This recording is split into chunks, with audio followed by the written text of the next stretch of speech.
Assalamualaikum warahmatullahi wabarakatuh. Halo semuanya, perkenalkan nama saya Rehal Ramadan dari kelas 11-7 nomor absen 30. Pada kesempatan kali ini, saya mempunyai 25 soal yang akan kita bahas secara bersama-sama. Soal pertama, secara resmi, sistem tanam paksa dihapus pada tahun. Jawabannya A.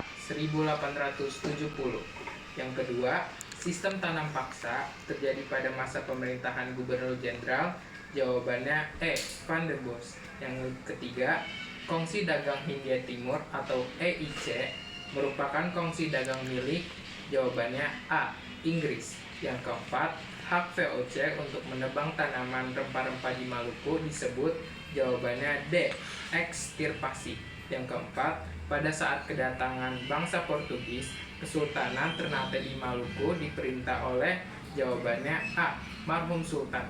Yang kelima, ikut campurnya Belanda dalam urusan internal kerajaan Banten berawal dari. Jawabannya A.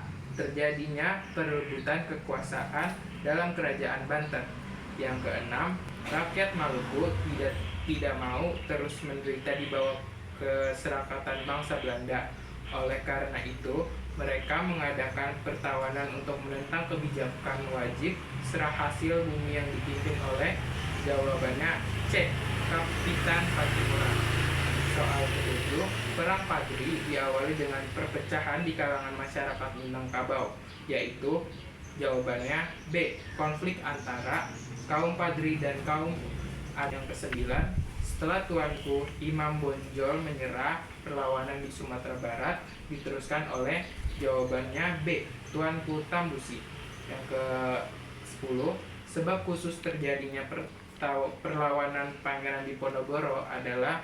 Jawabannya A. Belanda memasang patok-patok pembuatan jalan yang melalui makam leluhur Diponegoro secara sepihak. 11. Salah satu faktor perlawanan Sisingamangaraja 12 melawan Belanda adalah adanya kekhawatiran mengenai. Jawabannya E. Kegiatan Zending Protestan yang akan mengurangi pengaruhnya. Soal ke-12, aturan penjualan paksa hasil bumi kepada pemerintah dengan harga yang telah ditetapkan disebut. Jawabannya E. Verplichtleverenti. Yang ke-13, tujuan kedatangan Portugis dikenal dengan istilah 3G: Gold, Gospel, dan Glory. Gospel berarti bahwa Portugis bertujuan. Jawabannya E. Menjalankan tugas suci untuk menyebarkan agama. Yang ke-14, dalam bidang sosial, dampak penjajahan bangsa Eropa adalah. Jawabannya A. Timbul pelapisan sosial. Yang ke-15, selain dampak buruk, dampak positif yang dirasakan rakyat dalam bidang ekonomi akibat penjajahan kolonial adalah. Jawabannya C. Adanya pembangunan sarana transportasi. Yang ke-16, bangsa Eropa mulai mengenai rempah-rempah dari Indonesia sejak sekitar abad. Jawabannya D. ke-7. Yang ke-17, pedagang yang membawa rempah-rempah dari Indonesia ke Teluk Persia dan Laut Merah adalah. Jawabannya B. Pedagang India, Persia, dan Arab. Yang ke-18, pelabuhan di Eropa Selatan yang menjadi pusat perdagangan rempah-rempah adalah. Jawabannya C.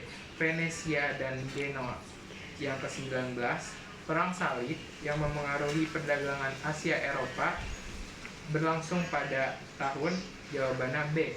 1096 sampai 1291. Yang ke-20, bangsa Portugis berhasil mencapai India pada tahun. Jawabannya C. 1498. Yang ke-21, Portugis berhasil menguasai Maluku pada tahun. Jawabannya C. 1511. Yang ke-22, benteng yang dibangun Portugis di Ternate bernama benteng. Jawabannya B. Saint George. Yang ke-23, penyebaran agama Katolik di Maluku dilakukan oleh.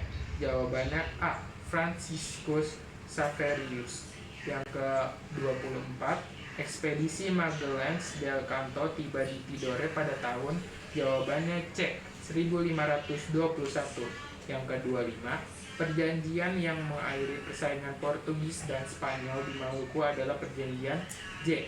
Jawabannya B. Saragossa. Itu tadi adalah 25 soal yang kita bahas secara bersama-sama. Kurang lebihnya mohon maaf. Wassalamualaikum warahmatullahi wabarakatuh.